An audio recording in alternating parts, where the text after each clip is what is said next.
Hello, friends and folks at home. This is William Owens, broadcasting on some unknown satellite frequency. This week has left me with some very odd thoughts concerning something I read a long time ago. If a man has a robotic leg, is he still a man? What about a robotic heart? Lungs? A brain? What about metal skin and hair made from strands of fiber optic cable? Perhaps he never stops being a man. Perhaps even a robot can think and love. Perhaps they feel pain and lust for a death long denied to them. Friends, if you still have ears to listen, then listen well, for I have quite a strange tale for you this evening. Incoming transmission.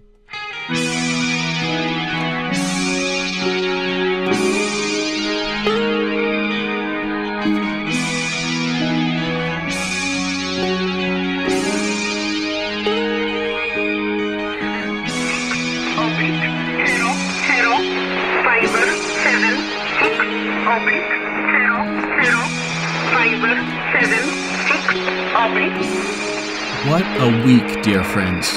After narrowly escaping from the apes' planet, my studio was again set adrift on the lonely solar wind. I tried to keep busy, making an effort not to spend too much time staring longingly at the on-air light, waiting for another flicker, another sign of communication in my solitary studio.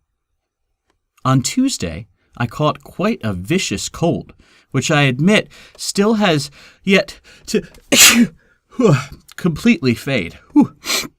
I spent a day making instant miso soup from freeze-dried packets and watching VHS tapes of Full House, which is the only entertainment currently kept in the studio, except for an equally outdated copy of Richard Simmons' Blast Off.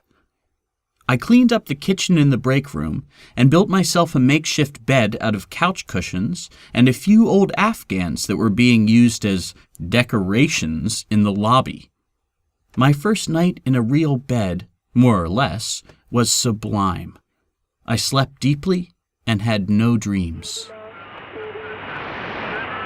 Hello, this is Professor Oblong, broadcasting on all frequencies. My entire laboratory has been jettisoned into space. I'm not sure why or how, although I have found a small, oddly shaped box which I... Hello, friends. I'm not sure what happened there. The on-air light just started flickering, but now it seems to have stabilized. Anyway, after my night on the cushions, I awoke to a cacophony of horrible sound. Rushing to the front entrance, I discovered my studio now floated next to the hull of a gigantic, rusty spaceship. My friends, I wish I could properly describe the scope of this thing. Metropolis-sized, it hummed and creaked as it floated adjacent to the studio doors. I stood on tiptoe and pressed my face to the glass of the front window, staring down the length of the huge Leviathan. But the blood in my veins turned to ice as I spied the insignia spray-painted on the hull. Pirates, friends. I had been set upon by a band of vicious marauders. The skull and crossbones emblazoned on their flank were clearly styled from the skeleton of some alien race, but there was no mistaking that monochrome Jolly Roger. For the first time in my 20-something years of living, I found myself wishing I had a weapon. Not just a blunt object or a knife, but a real, honest-to-God firearm. I pictured myself standing before the door, brandishing a pistol with fire in my eyes. Then I pictured myself building a series of elaborate traps, MacGyver-like, from bits of junk, and leading the pirates on a deadly game of cat and mouse throughout the building. Finally, I came back to reality, locked the door, and sat in the recording booth to wait. After a time, there was a hiss, and a man-sized tube began to extend from the side of the craft until it came to rest flush with the door of the studio. I heard another rush of air as the tunnel sealed itself against the ravages of the naked void. I was very frightened, my friends, but a little voice, like a curious, whispering child, muttered incessantly in the back of my head. "Go on, go on, go on," it chanted. "Try the door, walk the tunnel, explore the infinite unknown." The voice grew louder and louder. "Go on, climb down," until, unwittingly, I rose to my feet. That was when the footsteps began. A legion of perfectly synchronized marching boots, echoing through the cavernous darkness beyond the front door. An odd sense of calm came over me as I realized I had nowhere to run or hide. I faced the entrance and prepared to meet my future with a calm and collected attitude. Perhaps the pirates would hire me on as a deckhand, I thought to myself, becoming somewhat enthused by the idea of sailing endlessly through the unknown universe alongside a band of merry thieves. Of course, once I saw them, I realized such an alliance would be impossible. 2 by 2, the pirates marched through the pressure-sealed tunnel until they stood just outside my door. There must have been at least a dozen. Identical metal monoliths, 7 feet tall at least, made of rusty iron fitted together with heavy bolts. At first I believed them to be men clad in futuristic spacesuits or armor. Each metal man had 2 circles cut into their spherical helmet, eye holes, I thought, until I peered within, and my gaze was met not by organic irises and pupils, but by a system of clicking lenses and blinking lights. I knew them then for what they were. Robots. Pirate robots. The mechanical creature at the head of the line beeped and whistled at me. Then, presumably responding to my confused look, raised his hand and projected a series of words onto the window.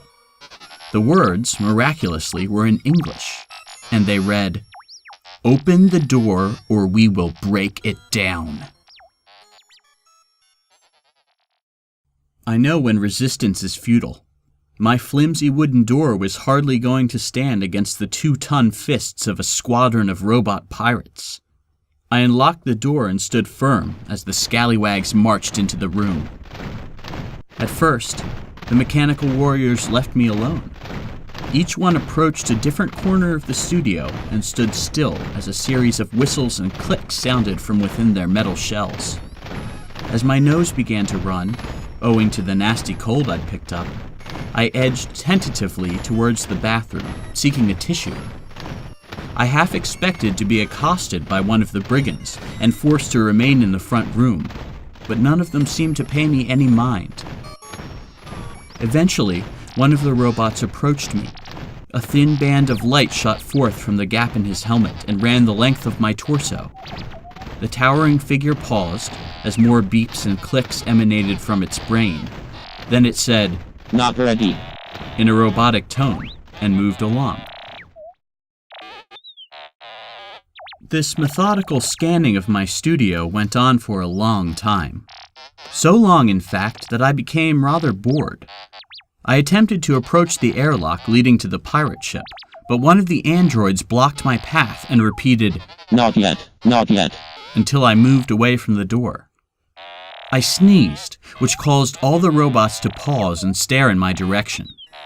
They briefly communicated using a series of clicks and noises. Then the one by the door repeated, "Not yet," and they all went back to scanning the room. Feeling a bit out of place, I excused myself to the break room, where I prepared a hot cup of chamomile tea. This was made rather difficult by the presence of several of the hulking metal beings, who gathered in a clump and beeped at my mug as I removed it from the microwave.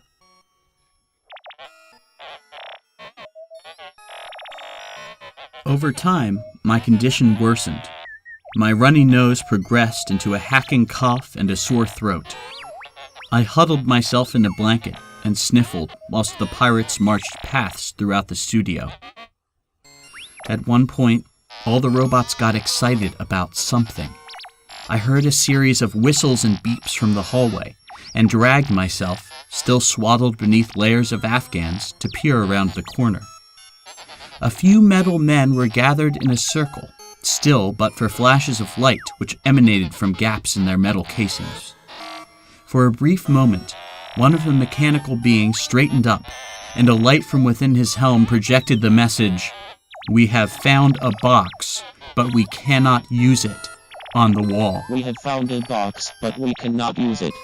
The robots seemed to sag a bit, their knees bending beneath the weight of millennia. Each one slowly returned to its task of analyzing the building, but they seemed diminished somehow. I had the distinct feeling of witnessing that moment in a romantic relationship when the fire goes out for the first time, leaving a smoldering wick that can never properly be relit. I eventually fell asleep, though that sleep was a pitiful one, full of tossing and turning, hacking and stuffiness.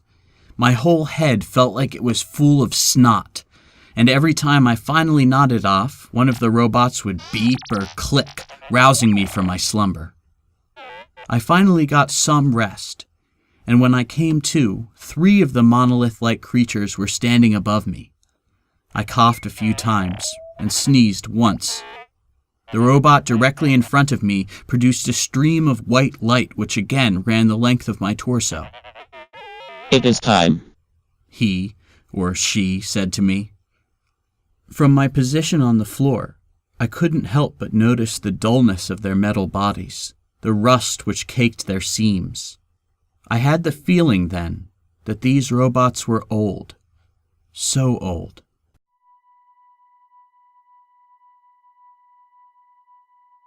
I had developed somewhat of a fever during the night. My head swam and I swayed uncertainly as I rose to my feet. One of the robots laid a comforting hand on my shoulder and steadied me as I stood. My vision dimmed as I placed one foot in front of the other, fighting desperately to stay conscious. I remember stepping from the lobby carpet onto the slick plastic floor of the airlock, and from there into a warm, damp hallway. My robotic captors urged me on, not aggressively, but with calm and considerate nudging, as if saying, "This is the way we go. This is the way we have always gone and always will go." The marching stopped, and I looked up to see we had come to a mammoth circular door. The port hissed as steam escaped from its vents. I caught the briefest whiff of lilac and coriander as the mist wafted past our group. I was led through the door and onto a bridge that hung thousands of feet above a silent city, filled with cyclopean towers of ancient stone, their windows glittering with soft yellow light. I was stunned. The exquisite beauty and grandeur of this cocooned metropolis touched me deeply, and I felt the feverish haze that lay over my mind lift, just for an instant. Yet, for all its splendor, I knew the city was dead the moment I looked down upon its winding, silent streets. The robots undoubtedly left behind, tools who had outlived their masters. As we boarded an elevator and ascended into the depths of the vessel, I spied a single skeleton, half engaged in the act of crumbling to dust, sitting in a lawn chair on the deck of one of the towers. He was clad in an ancient, yet brightly colored set of hooded robes. The movement of air within the ship had caused an artificial breeze, which made his hand stir, almost like he was waving to me. Of course, there was one other living thing on that ship with me, and as the elevator fell, I began to hear its sound in the darkness below. The air, already warm and thick with moisture, became like a jungle as the lift neared the center of the craft, and I started to smell something like iron, like blood. The environment did not help my sickness. A deep chill erupted near the top of my spine and spread throughout my body. I felt weak and sank to the floor. A moment later, I heard a series of whistling and beeping, and looked up to see all my robotic captors staring down at me with concern. I know they didn't have faces or eyes, but the way they stood, the sounds they made, the way one bent a knee and carefully scooped me off the floor in his arms, I could tell that they loved me and cared about me, perhaps more than anyone ever had. I think I passed out again then.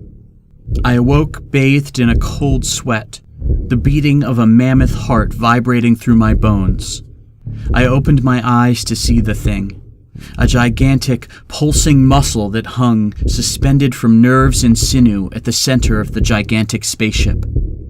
Despite the delirium brought on by my fever, I remember noticing how this chamber in the ship was clearly built for the heart, that it must have always been here, drifting through space, alone and alive, while the people living above perished from war or disease or famine. The robot set me down, very gently, in a corner of the room, while another entered carrying a set of very, very old blankets and pillows. This second robot was followed by a third, who heaped in front of me a pile of refreshments. Most were so old that they were little more than heaps of disintegrated starch, but one sealed jar of dried tea leaves proved well preserved. I asked the nearest robot for a mug of hot water. So sick I didn't even stop to consider that the chances of such a being speaking English are slim to nil.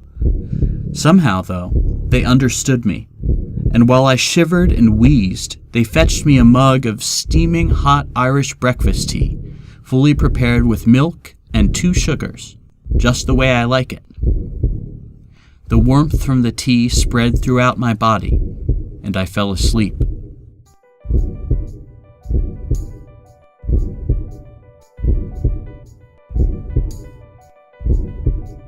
I woke to the beating of the heart. The robots gathered around and stared down at me as I shivered beneath layers of fabric. Then, they all placed their palms underneath my body and collectively lifted me into the air. Moving with one mind, they carried me toward the heart while it thundered wildly. I remember realizing then how old it was, how terribly, terribly ancient. Perhaps it was a fever dream, perhaps something more, but I saw a vision of the heart, and of how it had long ago been a man, in an age and a place where men sometimes choose to be shaped and changed into formless masses of muscle, able somehow to carry vessels safely through space at faster than light speeds. I looked up at that pulsing mass of flesh. I reached up to touch it and sneezed. Alarms rang in my ears. I plummeted to the floor and was at once so cold as the blankets fell from me. The entire ship shook and spasmed. The robots fell to the ground in unison, liquid of a color somewhere between oil and blood running from the gaps where their eyes should have been. I tried to run, but near the end of my rope I could only crawl.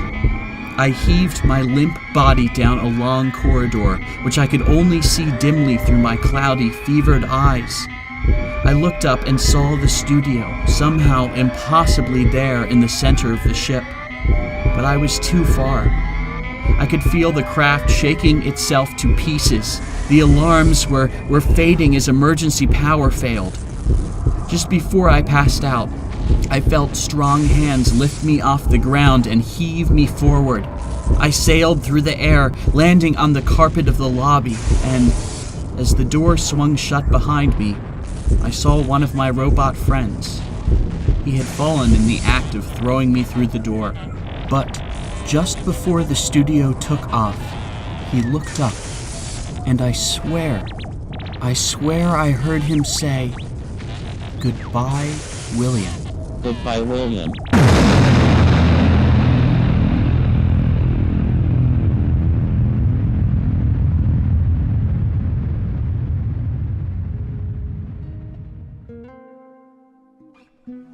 And here I am, Still alive, but with more questions than ever before.